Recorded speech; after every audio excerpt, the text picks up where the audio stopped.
Genius Brain listeners, this podcast is brought to you by Electric Bikes. My friends, this spring, get out there, enjoy the weather, and recapture the magic of riding a bike with electric e-bike, my friends. The experience I've had on mine is freaking fantastic. I love it. I ride it every other day, and it's just a joy to ride. Getting started with e-bike adventures is easier than ever with Electric. Ships free, has quick toolless assembly, and is foldable for easy travel and storage. Same safety, regulations, and road access as regular bikes. In most states, licenses, registrations, and inspections are not required, so always check laws in your area before you go ahead and purchase. But trust me, it's going to be worth it. Go full throttle into spring with Electric e-bikes, the #1 selling e-bikes in the nation. Get your adventure started at electricebikes.com, and please mention that Genius Brain sent you in the post-checkout survey. That's LECTRICE bikes.com.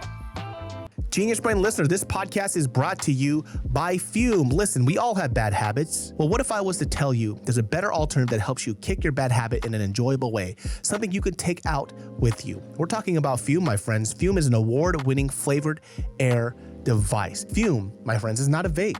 There's no vapor, no nicotine, non-toxic flavors, no batteries. It looks awesome, and it's also made to fidget with if you have anxiety as well, and that's what I personally like using it for when I'm in the car. Fume has served over 300,000 customers, and you can be the next success story. For a limited time, use my code GENIUS to get a free gift with your journey pack today. Head to tryfume.com, that's tryfum.com, and use code GENIUS to get a free gift with your order today. I'm not a pedophile. I swear I'm not a pedophile. I'm too famous to get caught. Yeah, famous people can't be a pedophile. Meanwhile, there's receipts. Yeah. Like you texting 14-year-old actors, Dude. giving them life advice. Dude, his Millie Bobby Brown thing is the most damning evidence I've ever seen in my life. Number one, you like Stranger Things, right? In 5, 4, 3, 2, 1. What's up, everybody? Welcome to another episode of the Genius Brain Podcast. I am your host, David So, and we have double Eds right now, dude. 2 double E's, big old titties. Let's go. What have you been up to? Man, there's a lot of shit going on, like personally and professionally. So I just been kind of off the grid, focusing on that. Personally bad, personally good? Bad. Oh, Jesus Christ. Yeah. So just been focusing on that, just kind of getting everything in place, or trying to anyway. So it's been a process. But, you know, most important thing right now is, personal shit aside, is getting things kind of situated for Secret Society. It's a little bit rocky right now with like production stuff. So when is it not, man? I know, but more so, I mean, we always talk about this. It's like just the nature of the business. Anytime you're producing something, you're going to have production issues, right? Other times the issues are on the minor side, other times on the major side. Right now, it happens to be more so on the major side. So, oh my God, yeah, it's a headache. It's a headache for sure. But you know, it's like, it's what you signed up for, right? When you become a business owner, it's the woes of a business owner, you know? What would you tell kids who want to go into like the clothing industry? Never fucking do it. That's like, never fucking do it. Yeah. I'm happy for you that you have a passion, but just keep it as a hobby rather than. I will say this, man. Like, one of the hardest things that I've ever had to tell somebody is like, they'll start a clothing brand and they'll give me stuff. Yeah. And I just go, I don't want this. Like, and I'm not trying to be disrespectful, right? But I have to have this in my closet, and I'm trying to live a more minimal life. I don't have crazy shit in my house. I've gotten rid of a lot of things. It's just like, when people give me stuff that I don't want to take it, because then I have to donate it and throw it away. Oh, dude, give it to me. I won't take you, dude. You and I are two very different sizes. You could go for the oversized look, you know? Man, I gained 20 pounds. It's my update. I'm saying, some of this shit's real ugly. Yeah. Like, it just makes me sad. Like, sometimes you go to these conventions, it's like, yo, man, I got this clothing line. It's like, listen, do something else. Yeah. Shake your ass on No. TikTok. I don't know what the fuck it is, but don't do clothing. But you know, I think that has to do with this broader topic of self-awareness, which I think is a big issue in today's society and culture. But I feel like a lot of these people who get into the creative field, and something like clothing in particular, they think they have good taste. They think, you know, what they think is dope is other people are gonna find dope. And they quickly realize that's not the case. They put their shit out and they're like, oh, this shit's fire. And you're like, that shit belongs in a fire dumpster. You know what it is too? And me and John now were just talking about this too. It's like, where, you know, artistry, Like you can't. I feel like over time now what I've realized, you just can't develop artistic vision. Yeah. You're 100%. You're just born with it, 100%. right? You can like kind of learn what other people do and steal it. Yeah. But in terms of having like a unique taste in like clothing, fashion, anything in the artistry world, you either have it or you fucking don't. Yeah. You just need a little touch of the tism. Yeah, just a little bit. You know what I mean? And like I've seen this too, where like even for me, sometimes when I go out and I'm shooting things for fun, and I'm like, man, this doesn't look good, but I love watching other people's stuff. Mm-hmm. And then you'll see some other kid who has never messed with the camera in their life, and they just started shooting stuff, and it just looks better than my stuff. Right. It's like, oh, you have something I don't. Yeah. Right. Yeah. Even though I've been in this space for a long time, I know what I like to see, but I can't create it myself. And that just shows I don't have that thing. I don't know what the fuck it is, but I don't have it. Yeah. But it just goes to that thing of being self-aware. I'm okay with that. Yeah, exactly. Right? Exactly. Because I don't, like, you know, I've had conversations with young people who have worked with me before, and they want to be in the DP position, right? And later on, they find out of being in this business for a long time. They go, oh, I'm good at pulling focus. You know, Hey, like that's my shit. That's my shit. You know? That's my Explain jam. what a DP position is, because it could be two different things. Yeah, What other one is there? You mean the director of photography, yes, right? Yeah, yes, okay. yes. Oh, I yes, thought you yes. were talking about double penetration. You said DP position. So I was like, Yeah, when you're in that double penetration position, right? Not everybody's You gotta good at catch it. that focus, Except man. for me. No, I'm glad I said I wasn't good at it then. I tried it once and I didn't fucking like it, dude. one dick at a time. Yeah. So One dick guy. it's that thing of like having a vision, right? And like being self-aware that you're not good at everything is also very important because you're going to be working on shit that you'll never be good at, right? Yeah. Look, you might enjoy it, right? And let's say you enjoy it every day, right? But then if you're that person who enjoys it up until the point where somebody doesn't say that you're good, then it's probably not for you. You're probably just doing it for other people to give you praise. Yeah. Right? Yeah. Because I know people who are terrible at singing, but they love singing. Yeah. So that's just what They'll do it. Yeah, They to still- this day. Well, I mean, that's the difference between being passionate about something and doing something for, let's say, clout, for example, right? And all three of us can attest to this. I mean, we've pursued our passions, and we know what that territory comes with. And when you pursue a passion, like going back to what you were saying, is if anybody asks, should they start a clothing line, should they do it?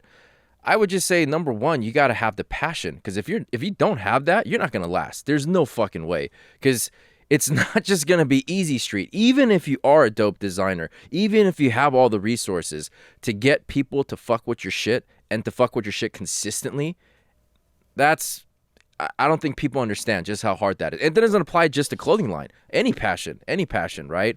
Yeah, and like I feel like with clothing too, it's just, look, it's in general for most people who do clothing, they're just getting blanks from the same places that everybody else gets, right? Yeah. So if that is your route, then what is going to make your thing stick out compared to the next person who actually has a name? Yeah. Like you don't have a name, but you're putting out the same product they have, but without the coolness factor. Yeah. So what is going to make your thing stick out? And I think a lot of the stuff that people don't understand, just like everything, the industry that you go into, there's a back end of things that you don't know about. You know, there was a clothing line that our buddies had, right? They popped off. You know how they popped off? They used to get celebrities to come in while they were in Vegas, and they would give them a roll of cash. Yeah. Put some clothes on them, Right, have them take a photo. right. Right? Yeah. But it's like, do you have a bankroll of 50 grand for every person that you're going to pop this clothes on? Right. Right? And their shit popped off. It worked out for them. Yeah. But they spent hundreds of thousands of dollars. They had this capital. Do you have Trap that? money. Shit, I don't know what the fuck they were doing. But it's like they had this bankroll to kind of get them to this point. And even then, it's not guaranteed. Yeah. Dude, funny story about that.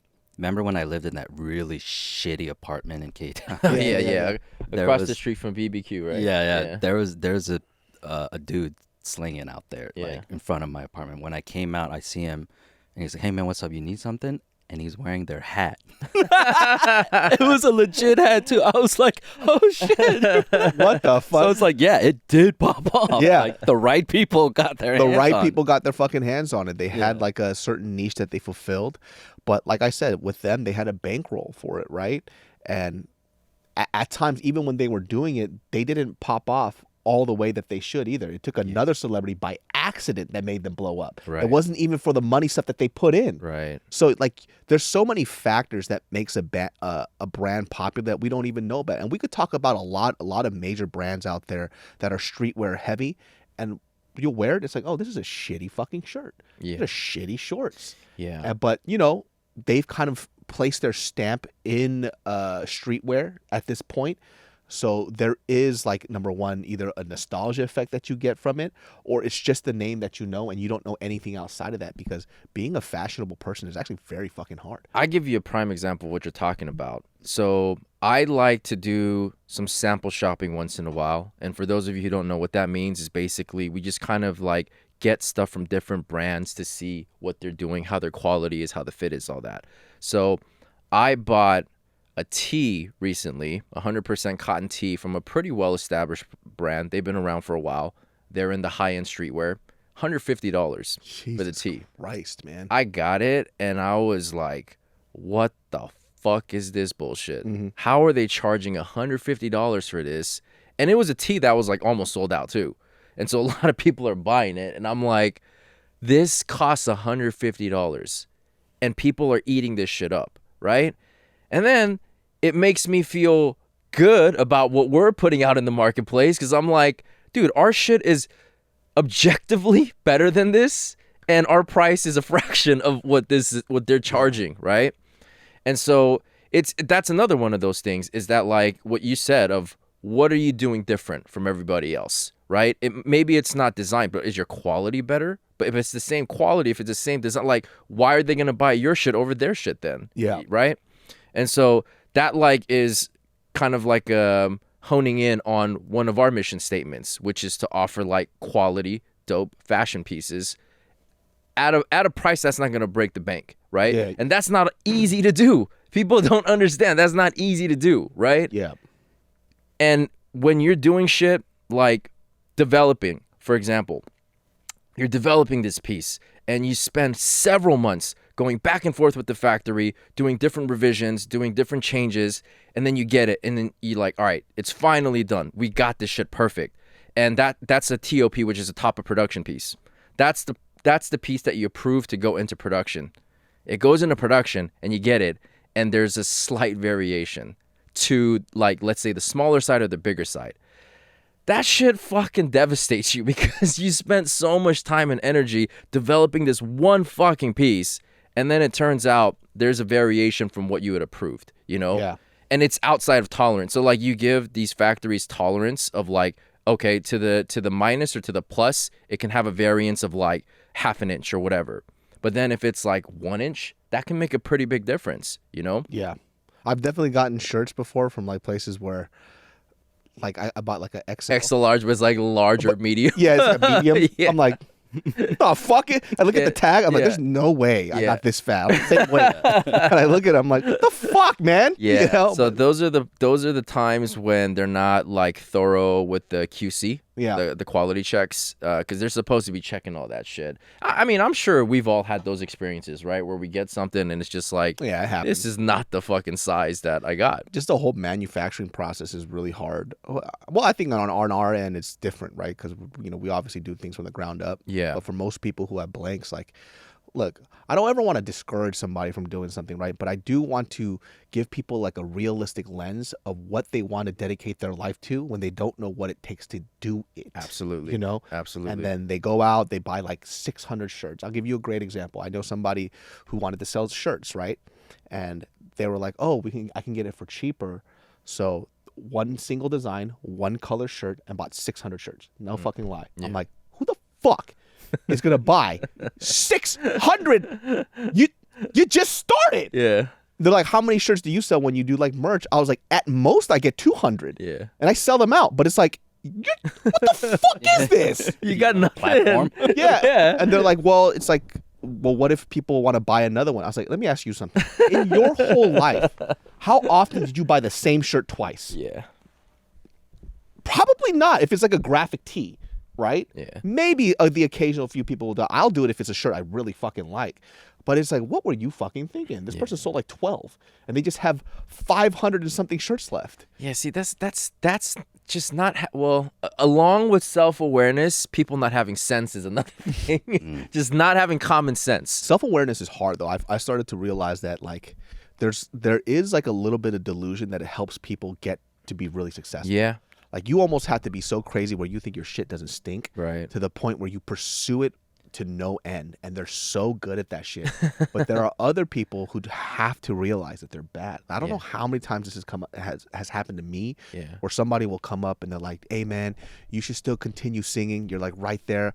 I'm still doing it. Like, you know, we could work on something together." And I click on their shit. I'm like, I'm above you. Like, don't you ever disrespect me like that again, right? Yeah. Like, but that's their self-awareness is so minimal. Yeah. Like they're just like trying to give me like advice on this thing that they're clearly bad at. But they just live in this weird fucking world. Like I posted this little clip, and I had a person of mine who we're not really close friends, but we did get to know each other through another friend. And this person does music as well. And they're like, "Oh, like you should still pursue music. I know you feel like you're not good, but you know, if you ever need advice."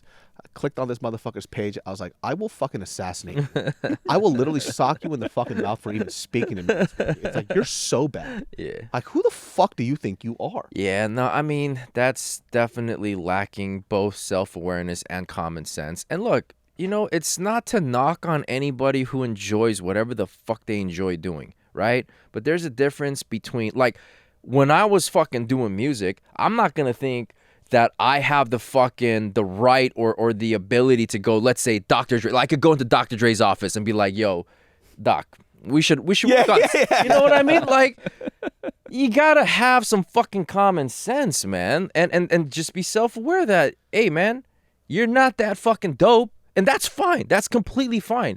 You can still enjoy what you're doing, whatever that activity may be. But don't think that you're on the fucking level of some of these other people. And again, that's not to fucking hate on them or to bring them down. It's just recognize where you're at. Dude, people are crazy, dude. I got sent this clip of this guy. He kind of goes on the line of like delusion and like being extremely delusional. And, you know, I feel a lot of actors are delusional anyways. Like, they're fucking stupid as shit. I don't know how many fucking actors I met where they're just like, "Dude, I'm like the best in the world." And you look at their fucking reel, it's like, "Dude, you're the worst actor I've ever seen in my fucking life, man." This guy, I shit you, this is a true fucking story. He had a story on YouTube, right, where he was like, "This is a letter I wrote to my," he likes doing like this emotional shit, trying to show he's grinding, he's killing it. This is a letter I wrote to myself when I was in Ghana, right? And he opens it and he starts reading it, right? But he doesn't show the piece of paper because clearly it's blank. Yeah. Right? Let me tell you something. This guy's thinking, Africa doesn't have nice stationery. I could see his thought process. So he somehow finds a brown envelope, right, made of recycled paper, which, you know, in Ghana they have regular envelopes, dude. Like, what the fuck are you talking about? But this envelope, by the way, was brand new, not a single wrinkle. And this is like when he was in Ghana, like fucking 7 or 8 years ago. Yeah. And he's like, "Dear whatever, you're gonna make it. You're gonna be a successful actor." And then on the thing, right, the envelope, it has like an American stamp on it. It's like, "Dog, you're fucking crazy." And he posted it on the story. God. It has like an American stamp on it, brand new. Opens up the paper. Dude. You can see there's no writing through it because there's light. Oh my God. I'm cringing just from the description. The story, he starts reading Man. the letter to himself, but there's nothing written on it. Bro. These narcissists. There you go. That's the fucking word for it. I mean, like, actors, a lot of actors. You have to have a little be bit of narcissism, but right? then there comes a point where it's a disorder, you know, where all of the traits are actually, I mean, with a narcissist, they don't believe they're hurting themselves, but then you're literally hurting all the people around you. Dude, like the amount of, like, my body started like contorting. Yeah. It was, I couldn't watch this guy just burn. He doesn't see how ridiculous this is. And also, too, you're an actor. Act better.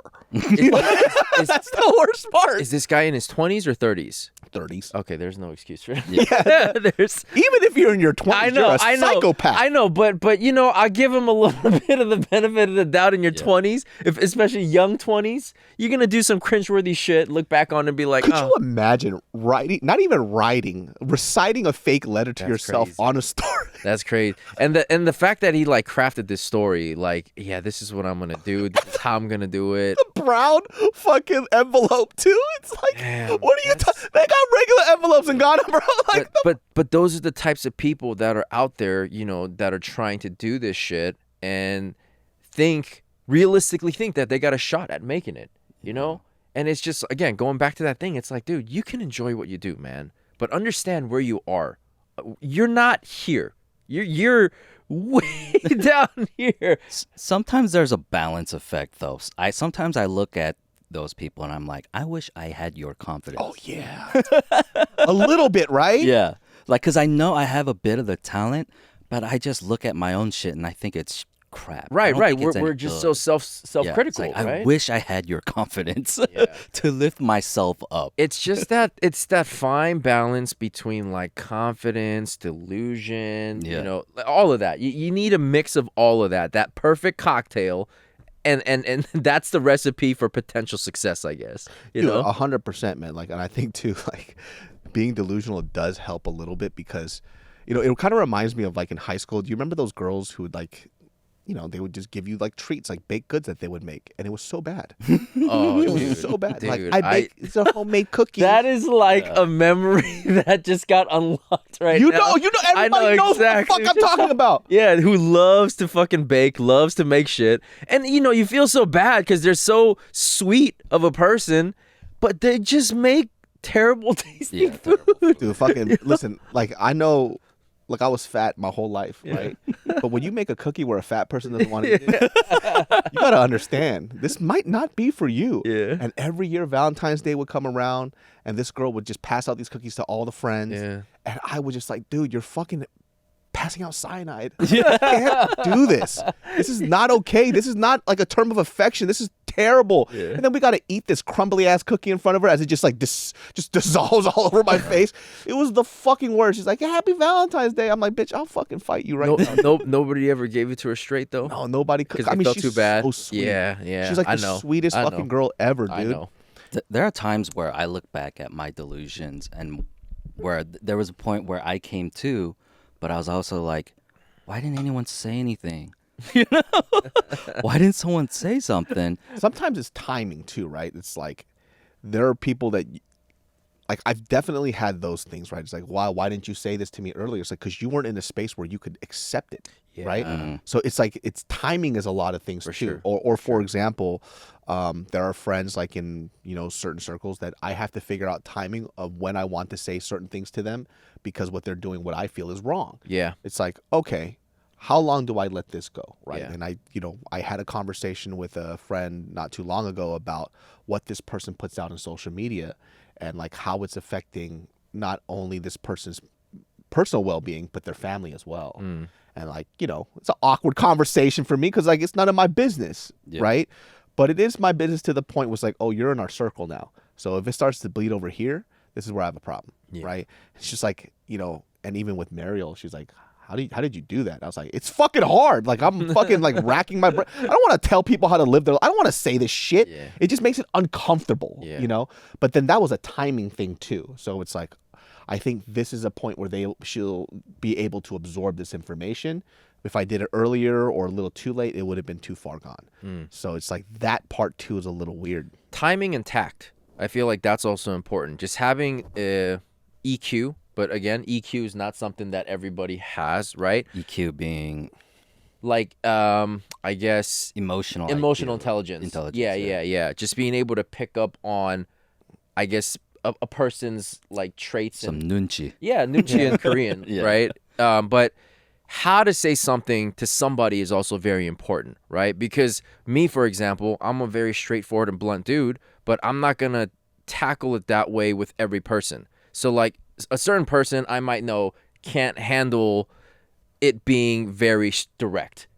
Genius Brain listeners, this podcast is brought to you by BetterHelp. Mental health is mental wealth. I've told you a million times over. Are you sick of it? You shouldn't be, because you are important. You're important to me, and you should be important to yourself. So get on that mental health and that mental wealth with BetterHelp, my friends. We all carry around different stressors, big and small. When we keep them bottled up, it can start to affect us negatively. Therapy is a safe space to get things off your chest and to figure out how to work through whatever's weighing you down.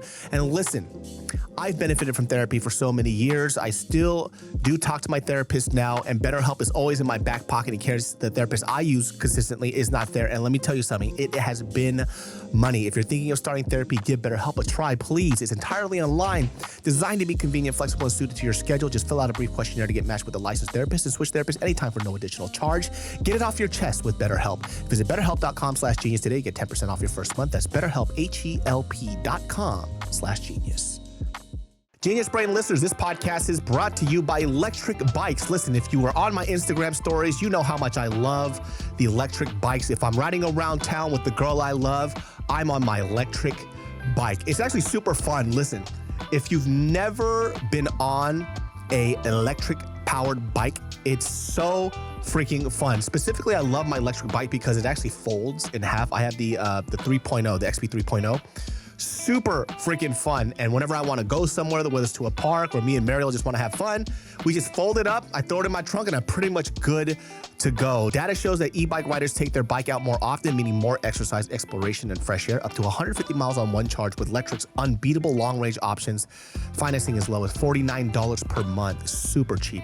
Plus savings on gas, parking, and maintenance. Go full throttle into spring with electric e-bikes, the #1 selling e-bikes in the nation. Get your adventure started at electricebikes.com, and please mention that Genius Brain sent you the post-checkout survey. That's LECTRICE bikes.com. So I'm going to say what I need to say, but I'm not going to be as, I guess, harsh. Yeah. Yeah. That's very important too. You know, but some people don't have that awareness of like, I got to be more careful of how I say it and when to say it. It's just like they just vomit shit out, and it's like, that's not the best way to tackle that, you know? Yeah, and like, you know, there's always people in your life. Like I remember too, this one fucking memory that got me. It's like, you know, I've always been like a super goofy guy. And then I remember at church one time, there was a pastor who came in. He was like a young pastor, and he got along with everybody, right? But I think sometimes that familiarity made me feel like we were on the same level, but we're not, right? I'm younger. He's a pastor. He was a younger pastor, whatnot. And then we're playing basketball, and as a joke, I slapped him on the ass, right? But he's a pastor. He's in a powerful position. And in my head, I'm thinking, oh, we're playing basketball. It's all for fun. And then one of the older youngs put me aside. He's like, hey, like, not upset at you or anything, but you know, he's a leader in the church, and you just slapped his ass in front of everybody. Like, you can't do that. But I wasn't thinking like that. I was like, we're just playing ball. Yeah. Right? And I'm like, oh, fuck. But, you know, those are uncomfortable situations for him, too, because I'm notoriously known as short-tempered at that time, right? But he knew I did something wrong, and so he took me aside. It's like, when you do that, it kind of puts out a wrong message for other people. It's like you got to respect his position, who he is. This is still a church event. And even outside of church events, you got to respect him as a man. I'm like, oh, fuck. I was just playing ball. I didn't really think about that shit. Right. You know? Yeah, which is natural. And then he said to you, David, understand, only he could do that to you. I sucked his dick immediately with after. full immunity. He just came up and he just grabbed my ass, stared me in the eyes. He was like, pardon. Just take it. This is the Lord's will. Oh, God. You will take it. It's like, it wasn't the ass slap, they just cupped it. That was the problem. Like, fucking just went like this. That's when David realized he did not like DB. Speaking of fucking not being self-aware, dude, that Drake and Kendrick beef, man. Oh, my goodness. I know people wanted me to talk about this earlier, but I was just waiting for more tracks to come out. Dude, it's actually good that we're talking about it now, because so much shit it's still unfolding. It's still unfolding. Everybody jumped the gun. They're like, oh, this is it. I'm like, no, more is going to happen. I don't think it's going to end here. And what is it? How many total tracks came out? All right. So I had to fucking write this down. So let me just give everybody, if you've been living under a rock for some reason and don't know what the fuck is going on, but here is basically the timeline. All right. So 3/22, Kendrick Lamar releases Like That with Metro Boomin and Future. Fucking fire ass. Album, that was a fucking dope track. And then he goes pretty much directly at J. Cole and Drake on that track. 4/5, J. Cole releases 7-Minute Drill. 2 days later, he apologizes for 7-Minute Drill. Now, at this point, everybody's saying J. Cole's a pussy. Like, you know, what are you doing? Like, that's against what hip-hop's about. He gets a huge amount of backlash, right? For 4/19, Drake puts out 4/12, J. Cole deletes 7-Minute Drill. 4/19, Drake releases Push-Ups. And then, same date, he releases Tailor Made Freestyle, which also had the Tupac and Snoop AI verses on there. That's pretty whack. Bad move. Yeah. And then 4:30, which is about 2 weeks later. Now Kendrick is catching some flack during that time because Drake with push-ups and tailor-made freestyle was basically going directly at Kendrick. Kendrick releases Euphoria. Ugh. Yeah. So good. And then 5:3, Kendrick Lamar releases 616 in LA. On the same day, Kendrick Lamar releases 616 in LA. Drake releases Family Matters. Drake does also a parody on Instagram. And then within an hour of Family Matters dropping, Kendrick drops Meet the Grams. The next day, he releases Not Like Us. And then the day after that, on 5/5, which is the final track, Drake releases The Heart Part 6. So these motherfuckers are releasing like an EP of this. Yeah. Like they're making an album of of diss tracks pretty much. Album.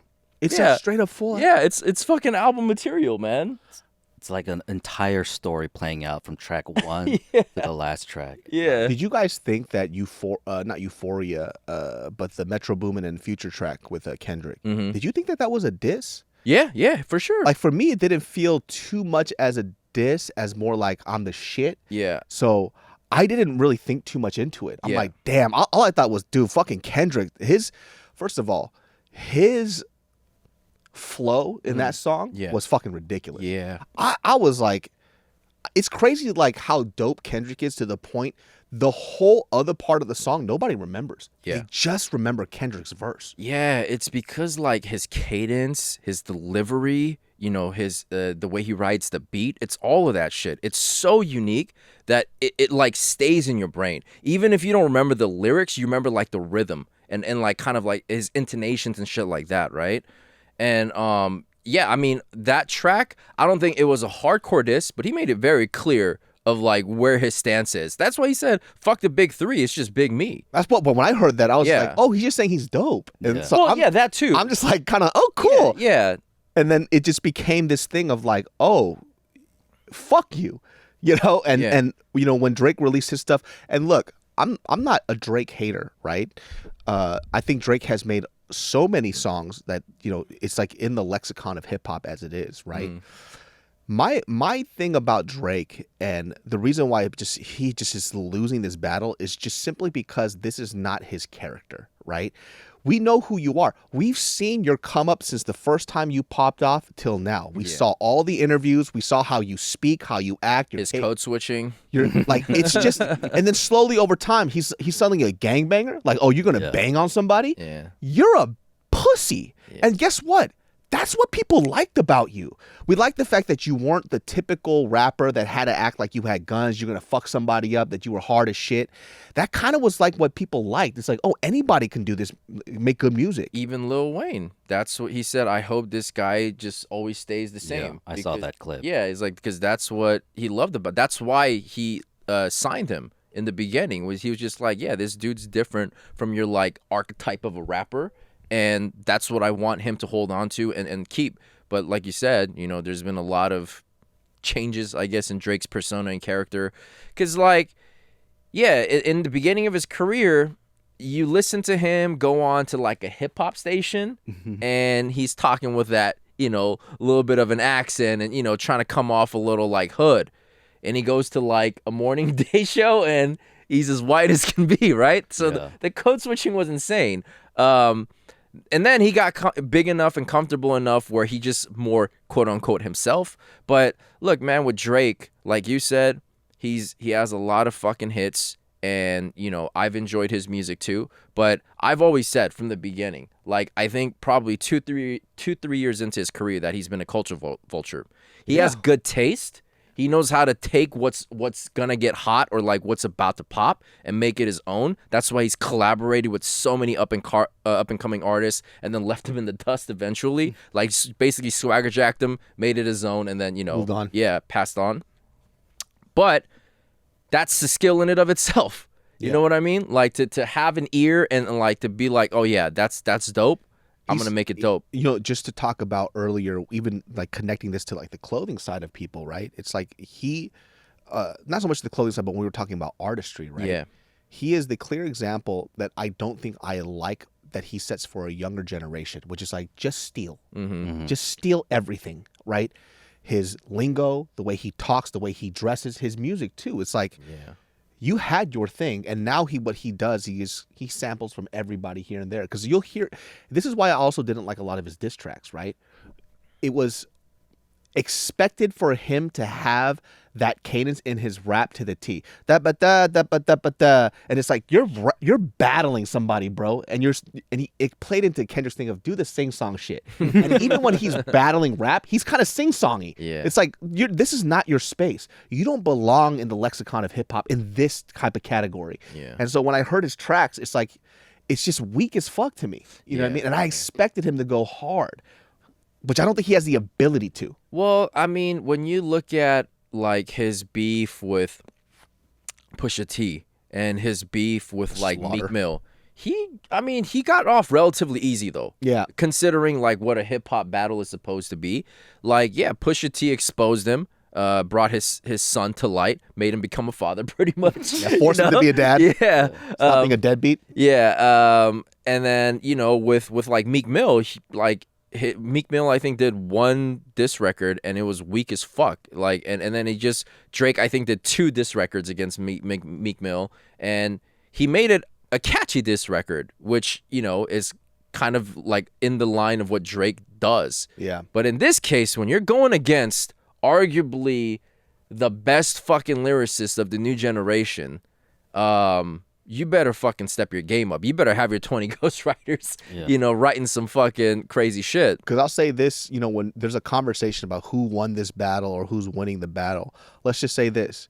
Are you quoting any of Drake's lyrics on any of his diss tracks? Yeah. You're not hearing any of that Well, stuff. I mean, the fucking Drake dick writers, the drizzy glizzy gobblers, Yeah, like they're crazy. They almost won't give any respect to Kendrick. Yeah. Right? And people who are hearing Kendrick stuff, they're like, no, I like a lot of Drake stuff. We're just saying that he didn't win this. Yeah, extreme. no, you got to be objective about it, bro. Yeah. Like, you could be a Drake fan, you could be a Kendrick fan, but like, look at it objectively. There's no way to say that Drake won this objectively. And if you are saying Drake won this like handedly, then you're a Drake glizzy gobbler. Drizzy glizzy gobbler. Everything I'm seeing from a wider picture of this is that, we're saying like Drake, is stealing content, like that Atlanta style or whatever's hot at the time. But what I see is a trained actor being a very good actor. Yeah. And emulating what he likes. Yeah. He's really good at it. Because if you see his SNL episodes too, dude, so funny. He's good on SNL. Yeah. He is. Yeah. This is what we were saying. Like, this is what people like about you. Yeah. What is so wrong about being you? What happened to... I want to know what happened to him, right? Like, what made you think that everybody was just not going to look at literally just a mountain of evidence of who you actually are? And then all of a sudden code switch out of nowhere and like, oh, this is who I am. It's like... You've been recorded since you were younger. Mm-hmm. We see it all. You played a kid in a wheelchair, like in a show called Degrassi. Like, what is this thing that you're doing? As if we don't know who your character is before. Jewish Canadian. Yeah. And I think like that's the thing that people don't understand, right? This is like larger conversation where people are saying like, look at Kendrick. This is all the Drake dick writers where they're saying, look at Kendrick telling Drake that he's not black when he has a half black father. That's not exactly what he's saying. He's just saying he's a culture vulture. He's choosing to choose his quote unquote blackness when he wants, and then throwing it aside whenever he doesn't want it. Yeah. You know what I'm saying? Yeah. And so it's that idea of being a culture vulture, which people hate about him, is what he's kind of highlighting, right? The other thing that kind of made me laugh about this too was like, I didn't realize like how I've never had a look at somebody's diss track and then get an interpreter for it, because it's so like I had to like listen to like even in the first track with the Future track, I'm like, I don't understand half of this, but I know this shit is somewhat disrespectful. Well, so I had to look up the lyrics, dude. But that's the thing with fucking Kendrick's lyrics, man. It's like it might not just be a double entendre, it might be a triple, quadruple. Like that's how fucking cerebral he gets with it, and I think that's something to touch up on too. This motherfucker was playing chess the whole time. Playing chess, and Drake was playing checkers, right? He fucking set Drake and baited him to fucking everything he wanted to on Euphoria, right? He fucking set up all the traps. Drake fell for it, and then he fucking got slaughtered as a result of it. His response wasn't a diss. It was just well, I know you are, but what am I? That was to the Meet the Grams, right? I mean, so here was the thing. Here was the stark difference between like Drake and Kendrick. Kendrick didn't go on the defensive. Yeah. He was attacking, doubling down on what he was saying, that you're a fucking pedophile, you're this, culture vulture, like all this. Drake, like you said, on the Heart Part 6 went into, I know you are, but what am I type Bro, shit, like, nuh-uh. When he released that last track, Yeah. I'm pretty sure everybody, they were like, what the fuck is this, dude? Yeah. It was basically the whole song. He was saying like, man, I'm not a pedophile. I swear I'm not a pedophile. I'm too famous to get caught. this. Yeah. Famous people can't be a pedophile. Meanwhile, there's receipts. Yeah. Like you texting 14-year-old actors, Dude. giving them life advice. Dude, his Millie Bobby Brown thing is the most damning evidence I've ever seen in my life. Number one, you like Stranger Things, right? You didn't hit up any of the guys. There's a lot of famous male actors on there. Motherfucker just went for the prettiest girl there, and he's giving her dating advice? Yeah. Like, are you fucking the biggest... Miss you. Like, come on, man. Man, fuck out of here, dude. He's had some questionable lyrics too, man. The other one with a really young model when she was like 16, 17. Like, I think she said, yeah, we went on a few dates. And then you see their photo together, and then you line up the dates. Yeah, she was 16. She was 16 years old. Yeah. So, like, people don't understand, too. Like, these pedophile things Yeah. are kind of true. Yeah. It's creepy as fuck. Yeah. You're texting a 14-year-old and giving her dating advice. You don't know her parents. You don't know her at all, except for the TV show. And like I said, you didn't hit any of the dudes on the show. I mean, only her. The thing is that he's catching L's across the board, though. It's not just with the pedophilia. Talk about the album cover. Oh yeah, the album. Yeah. Well, which one? For the Not Like Us? Meet the Kendrick's? Grams. Meet the Grams one? Yeah. Yeah. The mansion one or No, with all the Ozempic Oh, cover, the Well, suitcase. so and all then that you got to go back to 616 in LA first, Yeah. which was the picture of the Maybach glove. Right. It was zoomed in on that picture. And then so people were kind of like, what is this? You know? So again, like how cerebral this motherfucker's getting with this shit, playing mind games, right? Because when Drake saw it, I'm sure he recognized, oh shit, that's mine, right? Or maybe he didn't. Maybe he just thought, oh, he's alluding to something here. So yeah, the Euphoria was the picture of the Maybach glove, and then on Meet the Grams, he zoomed out and showed, the Ozempic, the prescription bottles, the shirt, the glove, all of those personal items that belong to Drake or his father. Like that, people weren't sure at the time. Yeah.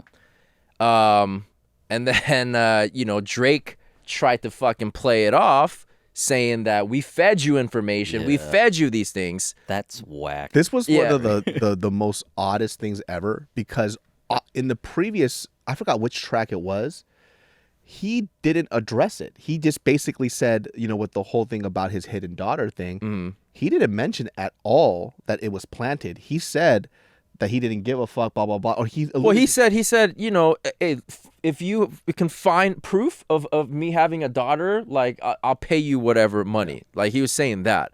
So the weird thing is this, like, look, if this was a setup from the beginning, right? You were in cahoots with the guy, whatever, whatnot, to leak this information to Kendrick. You don't think he would have had receipts? He would have released the track immediately after, because that would have been the smart thing to do, because Kendrick dropped one back to back. So if he did one back to back, being like, boom, look, here's the receipts, album cover has the receipts, the text messages, whatever. Yeah. Like, what are you talking about? You don't release a track 3 days later and be like, by the way, I set you up. Like, come on, bro. And then there's all the shit that the internet and Twitter or X is saying, right? Like, oh, Kendrick had to black out that album cover because Drake planted it, right? But the truth is that Apple Music and Spotify say you can't post other people's personal belongings. Yeah. Well, and the thing is, it goes deeper. I don't know if you guys are aware of this, but there's been a new character that has come to the fold. This guy who's going by the handle Ebony Prince 2K24. I've been looking at that. Yeah. So he came into the fold because Drake is trying to talk about, we fed you that information. You think there's a mole in my camp, but like that was a setup, all that shit. Genius Brain listeners, this podcast is brought to you by Fume, my friends. If you don't know what Fume is an award-winning flavored air device. Flavored air is not like vaping, my friends. If vapor was compared to sticky soda, Fume cores are closer to herbal teas. Fume has lots of delicious flavors to choose from, like crisp mint and orange vanilla and a whole bunch more. Fume is not a vape. There is no vapor, my friends, and it's super cool. It has like these magnets and these fidgets that you get to click away for those people who deal with a lot of anxiety. I enjoy it a lot, and it helps me just kind of calm my anxiety down. Fume continually invests in third-party studies to ensure the safety of their products. Fume is backed by doctors in the U.S. as well. So I gotta tell you something, freaking love it. Fume has served over 300,000 customers, and you can be the next success story. For a limited time, use my code GENIUS to get a free gift with your journey pack today. Head to tryfume.com, that's tryfum.com, and use code GENIUS to get a free gift with your order today. This guy Ebony Prince motherfucker is like trying to act like a fucking villain in a comic book series. Like he's acting like the Riddler. It's straight up like some Joker shit. You know, how he has the camera on him. Yeah. Like you have 24 hours. Yeah. To respond. He's like speaking in riddles and shit. But the big thing was his like I guess exposing Drake moment was he's like fucking in a hotel room. Or in a room, you don't know what kind of room it is. It's just in a room somewhere. He has this like fucking old chunky ass laptop that's playing Meet the Grams. It was like a Panasonic laptop. I was like, yo, who has Panasonic laptop? With the cover of the Meet the Grams on the screen, and then he pans the camera, and it's the actual items. Yeah, it's the actual items that's from the picture. What the fuck? Yeah. And then he pans the camera more, and then it's like shooting outside of the window of where he's at, and the location is apparently very close to where Kendrick lives. So people were like, I think that's Drake. Is this fucking Kendrick right now that's doing this? Oh, shit. But then more information started unfolding, and then people started connecting the dots, and they think this guy Ebony Prince 2K24 is an employee or ex-employee at the Mark Hotel in New York, which is very close to where Kendrick lives. And so he was in one of the rooms at the Mark Hotel, and that's why it seemed like it's close to where Kendrick lives. But the Mark Hotel has a very fucking questionable, let's say, history of things that happen on there, ties to Jeffrey Epstein, a lot of like crazy shit going on there, which Drake has apparently been known to partake in. Okay. I wouldn't be surprised. Yeah, and that's where all of this stuff is coming out, right? And then there was images of security images that this guy Ebony Prince released, and then people were like, "Oh, that doesn't mean anything." And then he showed video clip of that. So he's like releasing more and more shit, kind of. So it was Drake's suitcase. It wasn't his. Yeah. Right? So Drake had reported that suitcase was stolen. So it's stolen property. And that's why this guy came onto the scene saying, hey, you saying it's stolen is fucking with my business, because we both know that shit ain't stolen. Okay, so then who is that Latin little person in the wheelchair? He's a reporter. He's a reporter. He's a reporter with a health issue, right? Whatever condition he has, whatever condition, I don't know what it's called, but people with that condition typically don't live past a few years. Right. This guy's in his 20s, so he's like beating all the odds by far. But he's a journalist who likes cystic fibrosis. I don't know what it is, but he looks like a little dude, infant, like a baby. Yeah, in a wheelchair. Yeah. And he looks kind of like odd, but there were claims that this guy was partaking in some freaky shit with Drake. That was a thing. Right. And so Stephen Hawking's all over. yeah, kind of on that tip, right? And so people are like, "Hey, leave this fucking guy alone. He's just a journalist with with the condition. Like, why are you bringing him into it?" But the reason why he brought into it was because he was in the screenshot of the security camera with Drake at like 3 a.m. in the hotel lobby. And they're just kind of like, what the fuck is this guy doing? Okay. But so this Ebony guy released a video clip of that screenshot.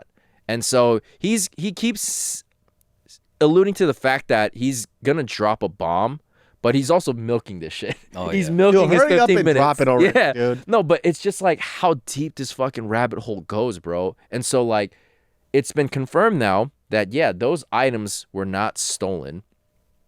he is kind of alluding to like that it was in the lost and found in the hotel, and it was claimed as a result of that. So it's he legally claimed it. Okay. And he's obviously trying to make some fucking money from this shit, and that's why he's saying you're fucking with my business by trying to lie that shit was stolen, right? And it's like, nah, you and I both know that shit wasn't fucking stolen. You just forgot about it.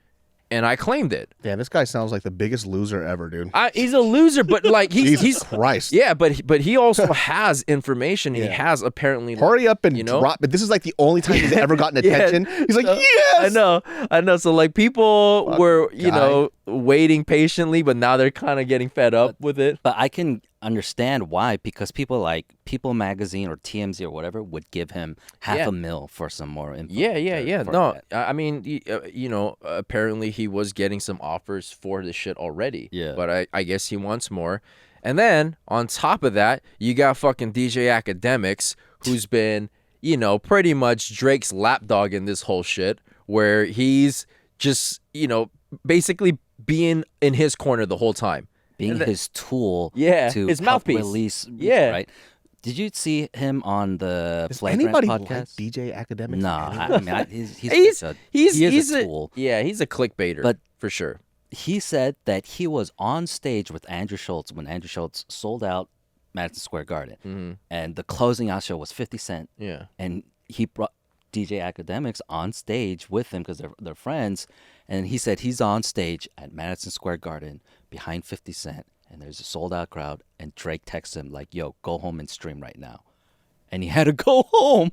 What a pussy. Dude, I feel like I'm in a once in a lifetime thing right now. But I don't know, maybe for Akademiks, it's like it means that much to him. Well, no, and so with Akademiks, like involving himself in this shit, he got exposed now. Oh, right. Now there's sexual assault and rape case against Who is getting sexually assaulted by a 5'1" chipmunk? Like, how the fuck did he even do anything? That fool looks legit like a chipmunk. So everybody who's been in Drake's corner is like taking L's right now, and Drake in particular is obviously taking L's pretty badly. Listen, look, I'm not saying DJ Akademiks is gay. He's gay. Right? This fool is gay as fuck. Did you see that clip of him on, like, it was like with the Flagrant podcast crew, and basically they were talking about, who do you think is an attractive male? He goes, I can't say males are attractive because I don't even see men like that. He's like, Drake. Yes. He's like, what are you he's like, you could objectively look at somebody or something and say it looks good. He goes, no, that doesn't work. That's gay. It's like, you sound like the gayest person. Yeah, you sound like a gay person hiding. Yeah, in the closet. You sound like the most closeted gay person ever, dude. That doesn't make any sense at all. But the lawsuit shit, I remember that popped up sometime last year or something. Like some girl on TikTok calling him out. Yeah, no, but like recently, he's been accused of grooming minors and sexual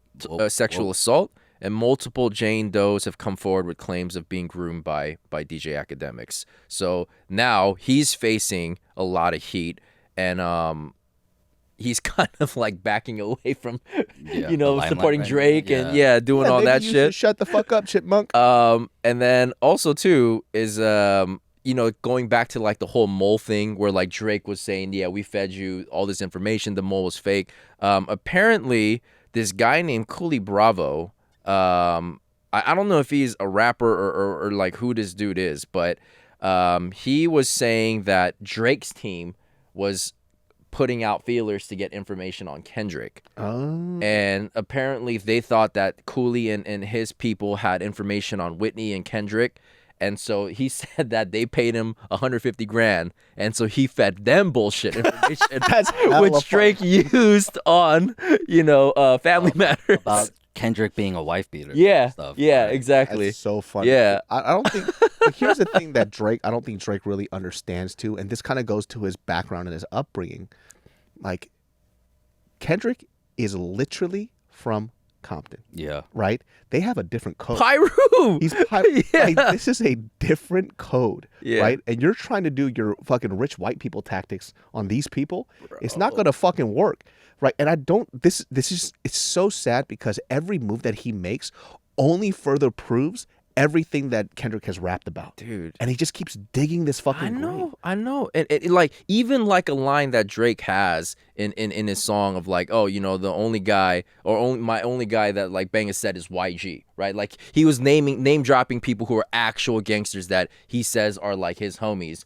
And then YG comes out and supported Kendrick. Exactly. You know, it's like, you think a LA fucking cat is gonna support you over fucking... I think he's realizing, wow, nobody likes me. Yeah. Dude, self-awareness. Yeah, exactly. Nobody likes him, and all the people that he's fucking dissing is fucking, you know, he's catching else. Like, he tells Metro Boomin, hey, just shut up and fucking make drums. So what does he do? He makes BBL the Drizzy. viral fucking And Metro Boomin comes out and says, I'm gonna give you a fucking free beat to the best verse on this, and I'm gonna fucking give you 10 racks. Yeah. You know? And so Drake's getting dissed on by SoundCloud rappers. Not only Kendrick, but you know, just civilians. People in Japan are making in different languages. Dude, people are doing cycling classes to BBL Drizzy. Yeah, exactly. Which is so fucking And it's fun. a catchy ass beat. Yo, BBL Drizzy, dude. You know what's so dude, it's a distrimental, which is so fucking hilarious. I know. Who's ever heard of that? I've never, and you know what? Like, this is, it goes back to what I was saying before. Who the fuck is reciting Drake lyrics right now? Nobody. I'm washing the dishes and I'm going BBL Drizzy. I'm like, why am I saying this? I don't know. Or I'm just going out of nowhere. Because like all of Kendrick's songs, whoever's been in his camp, all their shit is stuck in my fucking head. Well, all of this, the cherry on top for Kendrick is he has the most sold record in 2024. Not only beating out fucking Drake, but beating out Taylor Swift. You know what's fucking crazy too? Yeah. So I was, you know, when Euphoria dropped, I was with my buddy James. He's a rapper as well. We were listening to it, and then I think 3 days later, this fucking track was at 20 million spins. Yeah. The next day, 45 million. Mm-hmm. 4 days later, 90 mil. Yeah. I'm like, what is going on, dude? Yeah. And the Twitter timeline didn't even have porn anymore. It was all Kendrick and Drake. Kendrick and Drake. Dude, when you have fucking mainstream network news reporting on this beat, my God. I've never seen that before. They were on like NBC Nightly News. Yeah, dude. Hello, I'm Lester Holtz. And I'm like, what? In today's news. BBL Drizzy's house gets shot up. No, it got that crazy. Like, it penetrated every fucking fiber of, like, you know, mainstream TV, culture. Yeah, of culture. Yeah, culture. Drake's fucking bodyguard got shot, dude. Yeah, his bodyguard got shot. And then it came out that it's a fake security. Like, you thought it was private security. It's like it's licensed to Drake, and it goes to a fake phone number and to like a fake address.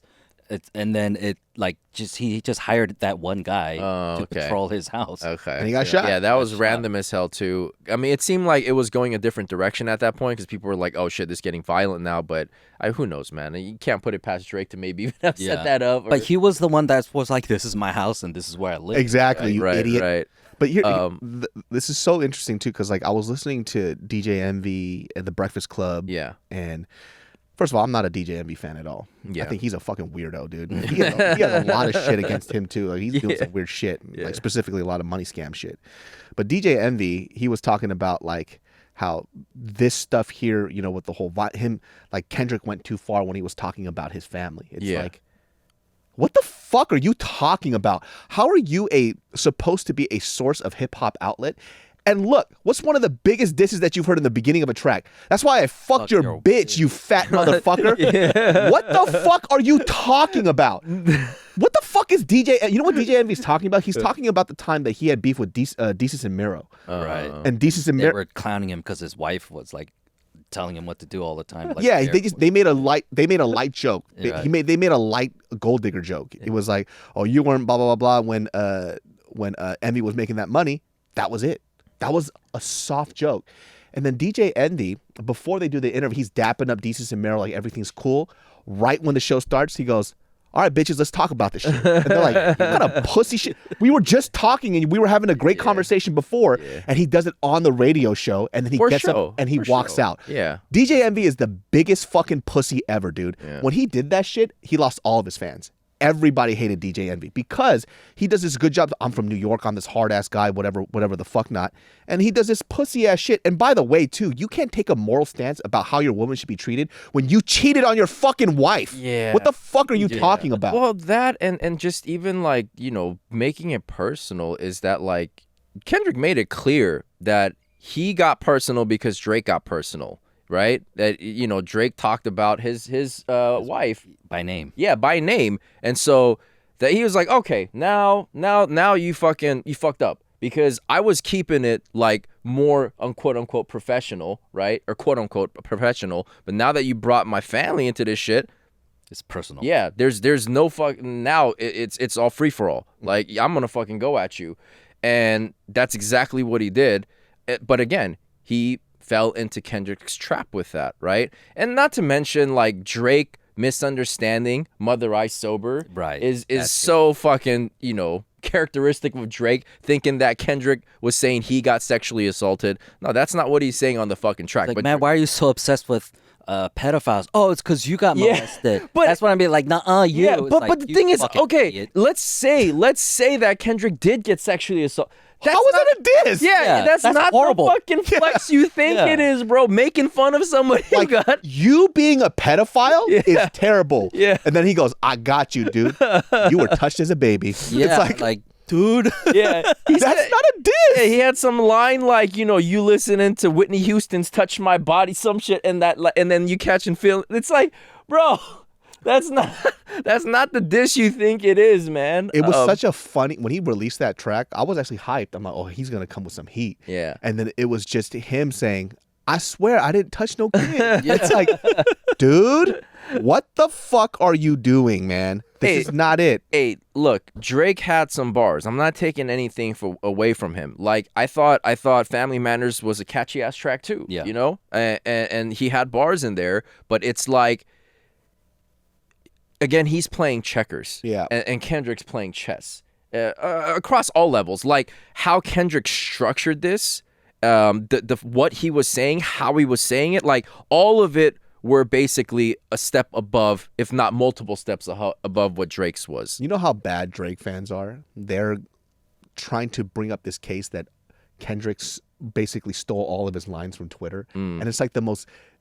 easy shit. Easiest stuff, right? Yeah. Nope, that's not even the highlight of the track. Those are all the throwaway jokes. That's when like bum ass comedians say, "Hey, you stole my joke," and it's like, "Oh, why did the chicken cross the road?" Well, yeah, no, but that's actually funny. You guys mentioned that because like on the Heart Part 6, like Drake was basically taking these Reddit and Twitter theories, right? And that's what he made.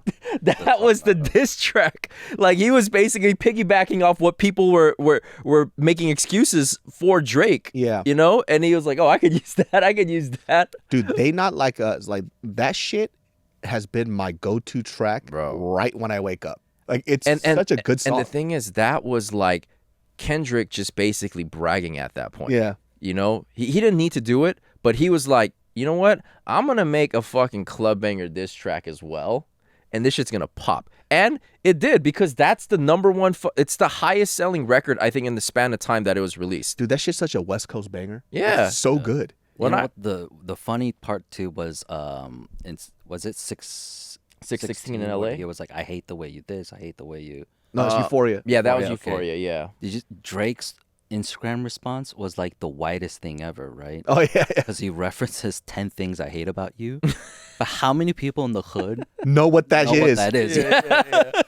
Drake's the type of dude to reference 10 Exactly. things I hate about you as a diss. But this is like how it just goes back to that. He's not self-aware. He's an actor. He doesn't understand that you posting that shit. You know what the fun when he posted that? I didn't know the reference of the movie. I was like, what movie is this referencing from? And it's like, dude, this is the widest fucking thing ever. The funniest shit too though is that like Kendrick fucking bombed on him so hard that it changed the narrative for J. Cole as well. Oh, no. Went from, you're a pussy to, hey, bro. Smart move. You the right smartest fucking guy. Like, this guy, J. Cole, was walking bare feet in the field frolicking. You know what I mean? Like, while this shit's going on. The funniest memes I saw were like, they play Drake's this, right? Yeah. And it's Transformers 3, and it's the robots fighting and shit, right? And then they play Kendrick's song, and then it's Dune Part 2, right? To be like, yeah, Hollywood and art, right? Exactly. Right? And then they show J. Cole just riding his bike. Yeah, there was like a picture that came out. He's like, the girls saw him on the beach. yeah, he's like, he's doing what the memes are saying. Yeah, he's sitting chilling. on the beach with his laptop and headphones, and the girl just pulled up next to him and took a picture with him. J. Cole's the best. He's man. living his best life. He made you know? such a smart move. It's Yeah. like, I'm not ready for this heat. I don't want none. I just want peace. Well, and he backed out. Smart move. Apparently, the story was that Schoolboy Q advised them to like just back out of it. Smart.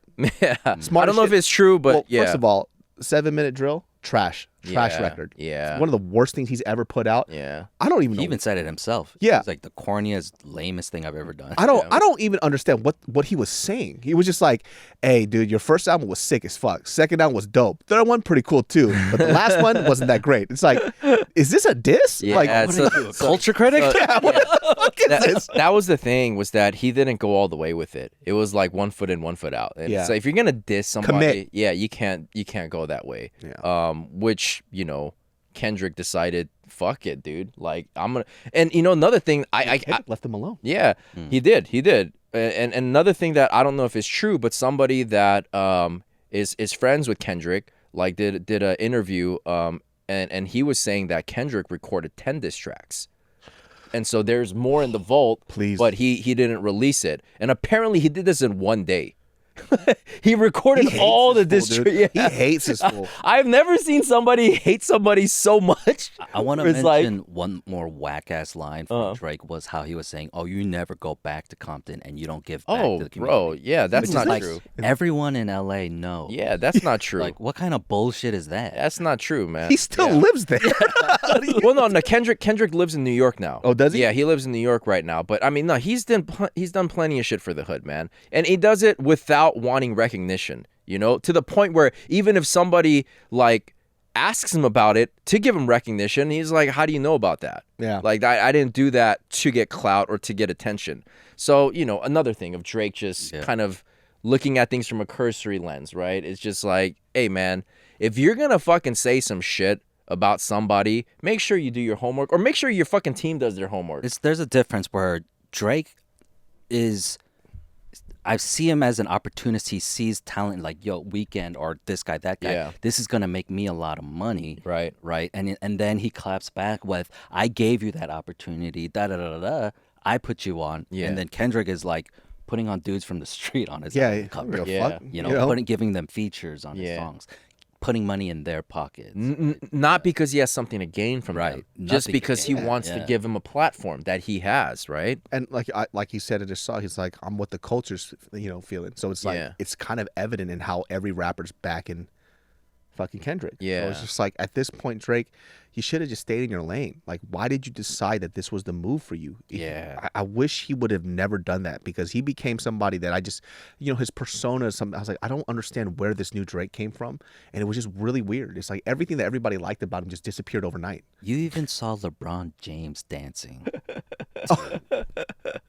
to Kendrick. Yeah, And then him and Drake are like tight. yeah. So you're like, This fool's rapping the song before he's about to play, and it's so funny too, because like I think the song dropped only 3 days, and he had the whole thing memorized. I was like, oh shit, Bro, that the fucking catchiest line is trying to catch a chord and it's probably A A minor. minor. I was like, oh my, when I heard that line for the first time, I paused the track and I was like, oh my God. The one that made me die laughing when he says like, when I see you with sexy red, I see two bad bitches. Yeah, that shit was hilarious. That shit, I was listening, I busted up laughing. I was like, damn, this fool's fucking the funny. response showed how actually dumb like Drake is. Like Drake doesn't understand music theory because he told him the B sharp. Yeah. It's like, you mean C major, dude? Yeah. There's no B sharp. Dude, you know the hilarious shit about this He just thing? he went home. He was like, "Fuck." Yeah, was Drake was trying so hard to play it from the angles that that has worked well for him historically, right? Playing to the streamers like Kai Cenat, right? Telling Kai Cenat, like Kai Cenat was on the live stream and apparently Drake hit him up saying, "Hey, stay on stream." And Kai was like, "Oh shit, we got another fucking diss track coming." That was Family Matters. Right. Within the hour, So Kai reacts to Family Matters, and he's like kind of hype about it, and then Meet the Grams comes out, and his hype is on another. And then Drake apparently changed his number on him. Oh my. He got butthurt. Even the fucking visuals for he shoots a music video for fucking Family Matters, right? Kendrick just fucking kept it straight up. Here's the track. Here's the track. Here's the album cover. My favorite.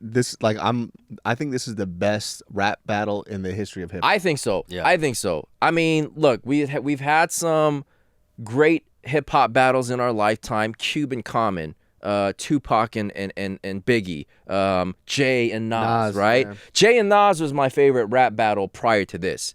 But the way that was before social media. Right. Before, Right. I mean, it might have been a completely different game with social media too. But because of social media, because of the way information gets disseminated now, it was just a whole different thing. Yeah, because now people outside of hip hop culture are like, what is going on? Yeah. And that's why they're tuning in. Like, okay. Yeah, well, and not only that, the way they were fucking clapping backs, I was like, holy shit, man. It was a crazy 2-3 weeks. It was insane, man. It was insane. And it was really entertaining. It was really fucking entertaining. Like, people who don't even care about hip hop tuned in because they're like, what is going on? Mm-hmm. And just how fucking diabolical this motherfucker, like, it went from hip hop beef being I fucked your bitch, you fat motherfucker, to I fucked your bitch, but I also was dating her behind the scenes, and then I made her my wife, and then I also became a fucking father to your child. It's like this fucking deep fucking diabolical plan to to ruin somebody. To his mom, to his son. Bro, that was ingenious. Yo. That was fucking ingenious. I would say out of all the tracks, I mean, obviously it wasn't a banger, but that was the meanest one. Yeah. Oh, no, like, dude, this mean is an understatement. Yeah. That was fucking that's the filthiest fucking hip hop song I've ever heard. It's almost like the end of Old Boy, where Drake is like, don't listen to it, mom. Don't listen. Exactly. It was the filthiest fucking, and to a fucking Alchemist beat, man. Yeah. To Alchemist. And I don't know if you guys realize this too.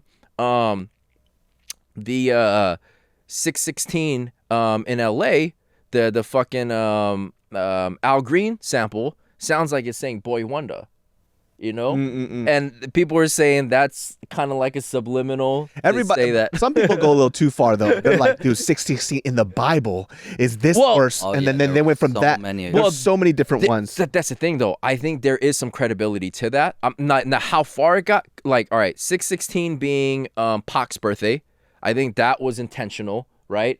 Because, Drake fucking, using Pac's AI. That shit was right? the worst. I think that was intentional. It's Father's Day in Canada, 616, to say that, I'm fucking sunning you. It was also the fucking day that OJ's murder trial started. Right. And the glove being the picture, I don't think that was coincidental. I think triple entendre. Yeah, triple entendre at the least, if not quadruple. But then they're going the Bible verse and then That's what it's. That's was what the first time he heard a queef, and then it's like, all right, come on because Drake is the sixth god. He's yeah, 660. this is too much. Freaky 60. Well, guys, that was like a pretty in-depth breakdown of everything. There's so much more. But we don't got the time for it. We got to wrap this up. Tell us who you thought won. You thought Kendrick won, or are you a pussy? Or are you from Canada? No, seriously. No, whether you guys are Team Drake or Team Kendrick on this, go off in the comments. I really want to know what people's thoughts are on it. If you write Drake, you are not a friend of mine. You are a loser. No, I'm just kidding. I mean, I don't know. Do you like sing-songy bullshit? And if you like that, then okay, good. Look, Drake has catchy songs, but in this arena, I'd say out of this, he had one good one, which was Family Matters. Yes, I'll give him Family Matters. That was fucking dope. Yeah, everything else was kind of like, ugh. That last one, he just put the nail. Yeah, the last one, Push-Ups wasn't bad too. Yeah, it was expected. Yeah. Well, guys, Genius Brain every Sundays at 12 p.m. You could catch Ed at Ed Park VP Bible Study at Momo. At Momo. Yeah. Secret Society, SCRTSOCIETY. We have our. When do you think summer's coming out? Well, so we are still in development. We're hoping it's gonna be a capsule collection. The spring summer stuff is gonna be a capsule collection. We're hoping. What is it right now? May, right? So, we're aiming for like a July, end of June to early July release. Crossing my fingers, God willing, everything goes right. In the meantime, we do have a promo code running for our polos right now. SSPO20 for 20% off the polos. I'm rocking it right now. But yeah, our spring summer line, this capsule collection is going to be fucking dope. So keep a lookout for that as well. James Burn every Sundays at 12 p.m. We'll see y'all next time. Peace.